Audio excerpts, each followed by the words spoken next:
Hello friends, मेरे digital classes में आप लोग का बहुत बहुत फिर से नए सेशन में स्वागत करता हूं। तो जैसा कि पिछले सेशन में छत्तीसगढ़ इतिहास में लगभग 80 क्वेश्चन मोस्ट इंपॉर्टेंट में कवर कराया था। जितने भी क्वेश्चन थे आपके सभी प्राचीन इतिहास के छत्तीसगढ़ के इंपॉर्टेंट और सिलेक्टेड क्वेश्चन, जहां पे आपके मेंस में भी क्वेश्चन पूछे गए हैं, आपके प्री व्यापम मतलब ऐसा कोई एग्जाम नहीं जहाँ पे क्वेश्चन आपसे पूछे गए नहीं कि मतलब सभी एग्जाम, चाहे आप पीएससी की तैयारी कर रहे हैं, ठीक है, जिसमें आपका प्री हो गया, मेंस हो गया, ठीक है, साथ ही साथ S I sub inspector S I जो आप तैयारी कर रहे हैं प्री मेंस दोनों के लिए काम आएगा। व्यापम में प्रयोगशाला शिक्षक कर्मी भर्ती आपके हर एग्जाम के लिए काम आएगा छत्तीसगढ़ से मान्यता, ठीक है। कोई भी एग्जाम का आप तैयारी कर रहे हैं तो उन सभी एग्जाम के लिए यहाँ पे क्वेश्चन तो कवर कराया जाते हैं, यहाँ पे एक्सप्लेन करके भी आपको पढ़ाया जाता है, ठीक है। एक क्वेश्चन से ज़रूरी नहीं है कि एक ही क्वेश्चन आपसे पूछे, उससे बनने वाले क्वेश्चन सभी आपसे बनेंगे, ठीक है। आप कहीं भी मॉक टेस्ट लिए होंगे, टेस्ट सीरीज वगैरह, तो आप खुद से लगा के आप देख सकते हैं। चलिए बाकी स्टार्ट करते हैं सेशन को। प्राचीन काल में निम्न में से कौन सा राजवंश सर्वप्रथम था, ठीक है। मतलब प्राचीन काल के इतिहास पढ़ेंगे छत्तीसगढ़ में, तो कौन सा राजवंश सर्वप्रथम था, ठीक। मैं हर सेशन में जब करंट अफेयर्स में पढ़ाता हूँ तो वहाँ पे बताता हूँ, जहाँ पे पहला प्रथम इस टाइप के जो क्वेश्चन होते हैं अपने आप में वो इम्पोर्टेंट हो जाते हैं, ठीक है। तो यहाँ पे राजर्षि तुल्यकुल वंश, सरपुरी वंश, पांडु वंश या नल वंश, तो यहाँ पे ए ऑप्शन हो जाएगा। एक मिनट ना, ब्लैक कलर ले रहा हूँ। तो यहाँ पे राजर्षि तुल्यकुल वंश करेक्ट आंसर हो जाएगा। तो राजर्षि तुल्यकुल वंश के पढ़ेंगे, इसके बारे में देखेंगे तो राजधानी जो है आरंग, ठीक है, जिसको मंदिरों की नगरी के नाम से जानते हैं, ठीक है, रायपुर के अंतर्गत आती है, ठीक है। तो राजर्षि तुल्यकुल वंश जिसकी राजधानी आरंग थी, लगभग 4वीं से 6वीं शताब्दी तक यहाँ पे शासनकाल रहा है, ठीक है। इसमें जो है देखेंगे तो सूरा, दैत्य प्रथम, विभीषण, भीमसेन प्रथम, ये इसके जो है प्रमुख शासक है राजर्षि तुल्यकुल वंश के। इसको आपको याद रखिए। इसी अभिलेख में राजर्षि तुल्य वंश के शासकों पर जानकारी मिलती है। कौन सा अभिलेख? तो आरंग अभिलेख, जिसमें ये आपका भीमसेन द्वितीय, ठीक है, भीमसेन द्वितीय की जानकारी यहाँ पे मिलती है। तो इस राज्य के प्राचीन काल में ये सर्वप्रथम राजवंश को कहा जाता है। आपके आरआई के पेपर में आया है, पीएससी में लगभग, पीएससी प्री में, ठीक है, 2000 ये आपके 2016-17 में, पटवारी में और आपके आरआई के पेपर में, सीजीपीएससी मेंस में 2011 के पेपर में ये क्वेश्चन आया हुआ है। अगला क्वेश्चन चलिए देखिए, बाकी एक्सप्लेन भी डाल दिया गया है ताकि आप जो है खुद से यहाँ पे जो है चेक कर सकें एक बार, ताकि मेंस में भी आप अगर आए तो आप उसको लिख सकें। तो यहाँ पे एक्सप्लेन यहाँ पे देख लेते हैं, बाकी बता देता हूँ मैं। जो है दक्षिण कोसल क्षेत्र में संभवतः 5वीं से 6वीं शताब्दी के समय राजर्षि तुल्यकुल वंश का शासन था। इसे छत्तीसगढ़ के सबसे प्राचीन क्षेत्रीय राजवंश माना जाता है। इस वंश के विषय में जानकारी इसके शासक भीमसेन द्वितीय के आरंग ताम्रपत्र से यहाँ पे मिलती है, जैसे स्टार्टिंग में मैंने बता दिया था, ठीक है। तो एक्सप्लेन भी आपको जानना जरूरी है ताकि आप मेंस में कहीं पढ़ेंगे, ठीक है, इनसे भी कोई क्वेश्चन आपसे पूछे तो आपको सभी बनने चाहिए, ठीक है। तो जैसे मैंने बताया, इसके जो सूरादायित प्रथम इसके शासक है, तो इससे शासक से भी आपसे क्वेश्चन पूछ सकता है। एक मतलब नाम दे दिया कि भीमसेन प्रथम कौन से वंश के शासक है, तो आप पढ़े नहीं रहेंगे तो कहाँ से बता पाएंगे, ठीक है। तो ये राजर्षि कुल वंश के हैं, तो आपको पता होना चाहिए। अगला क्वेश्चन देखते हैं। चलिए अगला क्वेश्चन देखते हैं कि प्राचीन काल में इस राज्य में शासन करने वाले निम्नलिखित किस वंश के राजाओं ने त्रिकलिंगाधिपति को उपाधि धारण की है? नल वंश ने, सरपुरी वंश ने, सोम वंश ने या पांडु वंश? इसका जो करेक्ट आंसर हो जाएगा यहाँ पे सोम वंश, सी ऑप्शन याद रखें, सोम वंश, ठीक है। तो ये सोम वंश में देखेंगे प्राचीन काल में, तो सोमवंशियों राजाओं ने त्रिकलिंगाधिपति को उपाधि धारण की थी, ठीक है। तो सोमवंश यहाँ पे पता चले, इसमें से सोमवंश किसने, कौन से शासक ने धारण की थी, तो आपको पता होना चाहिए यहाँ पे, तो कौन से वंश का जो है त्रिकलिंगाधिपति को उपाधि धारण की थी। तो ऐसा भी क्वेश्चन आपसे पूछ सकता है। तो सोमवंश के जो शासक थे, जिनका नाम है सोमवंशी शासक महाभवगुप्त, याद रखिए, इसको याद रखिएगा, महाभवगुप्त, ठीक है, महाभवगुप्त, इन्होंने, ठीक है, इन्होंने जो है त्रिकलिंगाधिपति को उपाधि इन्होंने धारण की थी, ठीक, इसको आपको याद रखना है। तो सोमवंशी शासक महाभवगुप्त ने त्रिकलिंगाधिपति को उपाधि इन्होंने धारण की थी, इसको आपको याद रखना है। तो इसका सी ऑप्शन जो है करेक्ट आंसर हो जाएगा। बाकी एक्सप्लेन भी देख लेते हैं। तो प्राचीन काल में छत्तीसगढ़ में शासन करने वाले जो सोमवंश के शासक त्रिकलिंगाधिपति को उपाधि यहाँ पे धारण किए गए थे, ठीक है। तो नाम से भी पूछ सकते हैं, आपके वंश से भी क्वेश्चन पूछ सकते हैं। जब आप पूरा पढ़े रहेंगे, कहीं भी पढ़ते हैं तो आप पूरा डिटेल पढ़िए, फैक्ट के साथ पढ़िए, तो आप जो है ज़्यादा अच्छा से मतलब पढ़ेंगे, साथ ही साथ उससे बनने वाले क्वेश्चन भी आपसे बनने लगेंगे।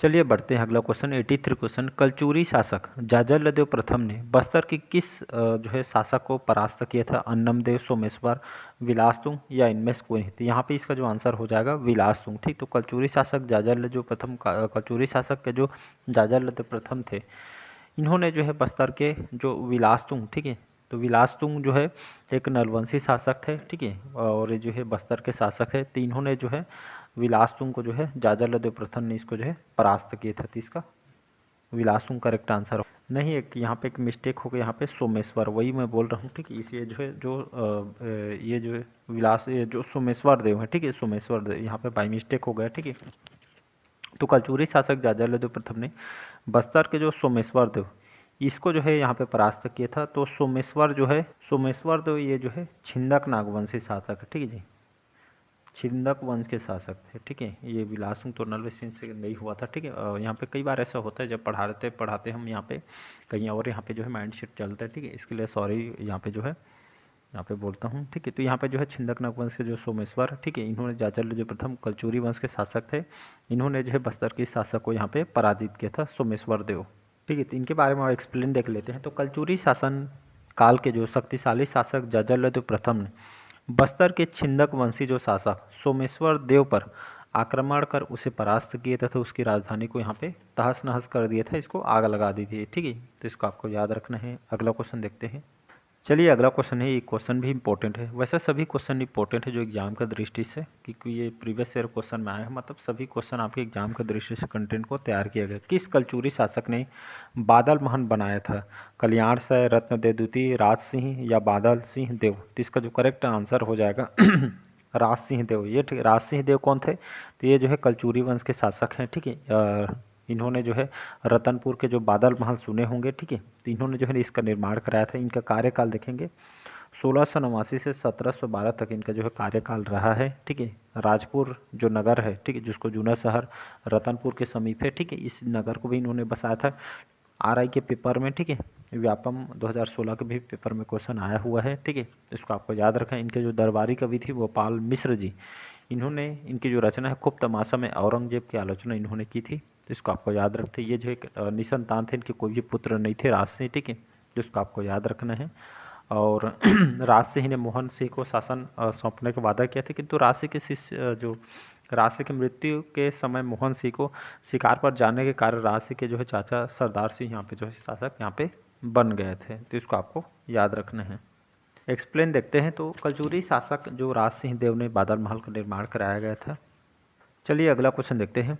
1741 ईस्वी में इस राज्य पर मराठा आक्रमण के समय रतनपुर राज्य का कलचुरी शासक निम्नलिखित कौन था? रघुनाथ सिंह, राज सिंह, अमर सिंह या बलदेव सिंह? तो यहाँ पे इसका जो आंसर हो जाएगा रघुनाथ सिंह। ठीक है, तो 1741 में, ठीक है, जो मराठा आक्रमण के समय रतनपुर राज्य का कलचुरी शासक निम्नलिखित कौन था? तो ये आपके रघुनाथ सिंह। तो इसका ए ऑप्शन जो है करेक्ट आंसर हो जाएगा। इनके बारे में अगर बात करूँ रघुनाथ सिंह के बारे में, ठीक है, तो सन 1741 में इन्होंने भोसला शासक रघुजी प्रथम के सेनापति भास्कर पंत ने छत्तीसगढ़ पर आक्रमण किया, जिसमें रतनपुर राज्य की सेना एवं मराठों की सेना के मध्य युद्ध नहीं हुआ, क्योंकि रघुनाथ सिंह पुत्र वियोग के कारण यहाँ पे जो है आत्मसमर्पण यहाँ पे कर दिए थे। फिर जो है कलचुरी वंश का यहाँ पे वंश जो है आधिपत्य कर मतलब समाप्त हो गए थे। कहने का मतलब ये है, ये जो कलचुरियों के अंतिम शासक थे, जबकि मराठों के अधीन यहाँ पे प्रथम शासक हैं। इसको आपको याद है, यहाँ से क्वेश्चन भी एसीएफ पीएससी वगैरह में आया हुआ है। तो 1741 में जब भास्कर पंत रतनपुर का आक्रमण किया, तब वहाँ का शासक रघुनाथ सिंह थे। ठीक है, बाकी ज़्यादा डिटेल यहाँ पे जाएंगे तो क्वेश्चन कम हो जाएगा। बाकी जब मैं पढ़ा रहा हूँ छत्तीसगढ़ सामान्य अध्ययन, वहाँ पे पूरा डिटेल आपको पढ़ाया जाएगा।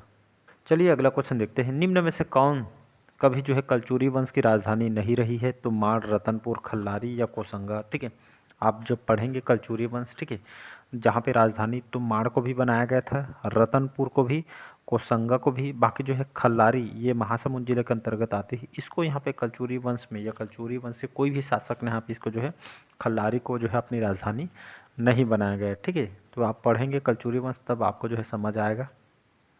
यहाँ पे एक्सप्लेन में वही बताया गया है, खल्लारी कभी कलचुरी वंश की राजधानी जो है नहीं रही है, बाकी जो है बताया मैंने वो सभी जो है राजधानी यहाँ पे बनाया गया था।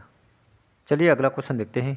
कलचुरी वंश के इनमें से किस राजा ने बस्तर के नागवंशी शासक सोमेश्वर देव को पराजित किया था? जाजलदेव प्रथम ने, रत्नदेव प्रथम, पृथ्वीदेव प्रथम या जाजलदेव द्वितीय। यहाँ पे इसका जो आंसर हो जाएगा जाजलदेव प्रथम। ठीक है, तो कलचुरी वंश के इनमें से किस राजा, तो जाजलदेव प्रथम ने बस्तर के नागवंशी शासक सोमेश्वर देव है ना, इनको पराजित किया था। बाकी एक और क्वेश्चन इनसे जो है पिछले सेशन में जो मतलब पिछले क्वेश्चन में अभी मैं कवर कराया था, तो ये जाजलदेव प्रथम है। ठीक है, ठीक है, तो यहाँ पे एक्सप्लेन देख लेते हैं। तो कलचुरी वंश के जो शक्तिशाली शासक जाजलदेव प्रथम ने छिंदक नागवंशी शासक सोमेश्वर देव को पराजित करते हुए उसकी राजधानी को यहाँ पे नष्ट कर दी। चलिए अगला क्वेश्चन देखते हैं। इस राज्य में रतनपुर के कलचुरी वंश के निम्नलिखित किस शासक ने सकल कौशलाधिपति को उपाधि धारण की थी। आपके पीएससी में बहुत सारे 7 से 8 एग्जाम में क्वेश्चन आया हुआ है, प्री के साथ साथ आपके मेंस में भी आया हुआ है। रत्नदेव प्रथम, पृथ्वीदेव प्रथम, रत्नदेव द्वितीय या पृथ्वीदेव द्वितीय। तो यहाँ पे इसका आंसर जो हो जाएगा यहाँ पे पृथ्वीदेव प्रथम करेक्ट आंसर हो जाएगा। ठीक है, तो रतनपुर के जो कलचुरी वंश के जो है किस शासक ने, तो पृथ्वीदेव प्रथम ने सकल कौशलाधिपति जो है इसकी जो है ये उपाधि इन्होंने धारण की थी। पृथ्वीदेव प्रथम सकल कौशलाधिपति के साथ साथ इनको प्रचंड कौशलाधिपति की उपाधि भी इन्होंने धारण की थी। कहा जाता है इनके जो ताम्रपत्र है अमोदा ताम्रपत्र है। ठीक है, यहाँ पे बताया गया है कि जो इस ताम्रपत्र के अनुसार 21,000 गाँव के स्वामी यही थे पृथ्वीदेव प्रथम। लगभग 1065 से 95 तक इनका जो है शासनकाल रहा है। तो इसको आपको याद रखें। रतनपुर के जो विशाल तालाब है, ठीक है, इसका निर्माण भी इन्होंने कराया था। तो मानव पृथ्वी देव मंदिर का भी निर्माण इन्होंने कराया था। बाकी ज़्यादा हम डिटेल जाएंगे तो एक ही वीडियो में, ठीक है, बहुत लंबा हो जाएगा। बाकी जब मैं पढ़ा रहा हूँ वहाँ पे पूरा डिटेल पढ़ाऊँगा। अभी जो है मैं जो है छत्तीसगढ़ की कला और संस्कृति, ठीक है, अभी मैं जो है कवर कराया हूँ। कल से हम नए चैप्टर पढ़ने वाले हैं। तो आप पूरा वीडियो कंप्लीट देखना चाहते हैं, आपको 8 पार्ट अपलोड कर दिया गया है। पूरा आपको जो है नए पैटर्न में आपको पढ़ने को मिल जाएगा। कभी जाकर आप देखिएगा, आपको अच्छा लगेगा पढ़ के। एक्सप्लेन देख लेते हैं। तो रतनपुर जो है कलचुरी के जो है शासक पृथ्वीदेव प्रथम ने सकल कौशलाधिपति को उपाधि धारण की। आमोदों से प्राप्त अभिलेख किसी लगभग 21,000 गाँवों के जो है स्वामी इनको जो है बताया गया है, जैसे कि बताया मैंने अभी। चलिए अगला क्वेश्चन देखते हैं। कोरिया राज्य के संस्थापक नरेश कौन है, या जो है कोरिया राज्य के जो संस्थापक या इसके फाउंडर या स्थापना किसने की है। राजा अमोल सिंह, राजा सत्यप्रकाश, राजा जय प्रकाश, राजा जयप्रकाश है, या धारमल शाह, राजा धारमल शाह। ये जो है डी ऑप्शन हो जाएगा। इन्होंने कोरिया जो है ये जी इसके जो है संस्थापक इनको कहा जाता है राजा धारमल शाह को। डी ऑप्शन हो जाएगा। तो एक्सप्लेन देखेंगे तो राजा धर्मलाल सिंह जो है कोरिया राज्य के संस्थापक इनको माना जाता है। इसके जो है फाउंडर हैं, संस्थापक। चलिए आज का लास्ट क्वेश्चन देखते हैं। निम्नलिखित में से किस वर्ष में कलचुरियों ने इस राज्य में अपनी सत्ता स्थापित की थी। 995 ईस्वी, 1000 ईस्वी, 1010 ईस्वी, 1015 ईस्वी। तो लगभग 10वीं शताब्दी मान के चलिए, लगभग 995 ईस्वी 10वीं शताब्दी के आसपास है। इस वर्ष में कलचुरियों ने इस राज्य में अपनी सत्ता यहाँ पे स्थापित किया गया था। इनसे कई बार क्वेश्चन भी पूछा जाता है कि ठीक है कि जो है छत्तीसगढ़ में सर्वाधिक समय तक शासन करने वाली वंश कौन है। तो याद रखिए छत्तीसगढ़ में कलचुरी वंश जो है लगभग 1000 से लगभग 1741 ईस्वी तक छत्तीसगढ़ में सर्वाधिक समय तक शासन करने वाली वंश है। इसके संस्थापक कलिंगराज है। अंतिम शासक रघुनाथ सिंह है। राजधानी तुम्माड़ जिसको कलिंगराज ने बनाए थे। रतनपुर जिसको रत्नदेव प्रथम ने अपना राजधानी छुरी कोसगई को बारेंद्र से आने। इनकी कुल देवी गजलक्ष्मी थी। राजकीय भाषा के भाषा के रूप में संस्कृत का प्रयोग किया करते थे। ठीक है, तो इसको आपको याद रखना है। एक्सप्लेन देख लेते हैं। तो 10वीं शताब्दी में अर्थात जो है 995 ईस्वी आसपास कलचुरी को एक शाखा छत्तीसगढ़ क्षेत्र पर अपनी जो है शासन स्थापित यहाँ पे किया गया था। ठीक है, तो ये थे आज के क्वेश्चन। कैसा लगा सेशन कमेंट करके ज़रूर बताइएगा। पहले बार आए तो चैनल को सब्सक्राइब करके रख लीजिए ताकि नोटिफिकेशन आप तक पहुँच पाए। ठीक है, और आपको जो कंप्लीट वीडियो आपको मिल जाएगा पूरा चैप्टर वाइज सभी बहुत सारे क्लासेस। हो सके तो मैं कल छत्तीसगढ़ के खनिज स्टार्ट कर दूंगा मैं। ठीक है, बाकी आप अपनी राय भी कमेंट बॉक्स में आप राय रख सकते हैं जो भी समस्या है। तो थैंक यू।